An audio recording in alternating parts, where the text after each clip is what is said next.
নমস্কার, কেমন আছো সবাই? শুভ সন্ধ্যা। অনেক দিন ধরে ভাবছিলাম দুজন মিলে একটু বেরোবো লং কোথাও বাইকে করে, কিন্তু সময় আর কাজের চাপ আমাদেরকে বেরোনোর কোনো পরিস্থিতি রাখেনি।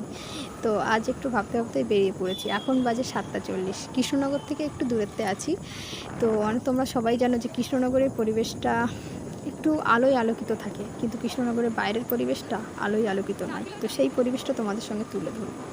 তো এখন দেখছি আমরা যে রেস্টুরেন্ট ছাড়া বাইরের রাস্তায় কোনো আলো নেই। তো ওই পরিবেশটা তোমাদের কেমন লাগছে একটু জানিও কমেন্ট করে। আর আমার তো বেশ ভালোই লাগছে, কেননা নিজের স্বপ্ন বাইকে জার্নি। তো বাইক জার্নিটা আমার খুবই ভালো লাগে। আর আস্তে আস্তে দেখতে পাচ্ছি আমরা একটা ছোট্ট বাজারের মধ্যে দিয়ে চলে এসেছি, কিন্তু এখন আমরা 40 কিলোমিটার অতিক্রম করে ফেলেছি। ভিডিওটা বড় হয়ে যাবে বলে তোমাদের সঙ্গে শর্ট করে দেখানোর চেষ্টা করছি। তো এখানে আমরা কিছু খাওয়া দাওয়া করব। রাস্তার পাশে একটা ছোট্ট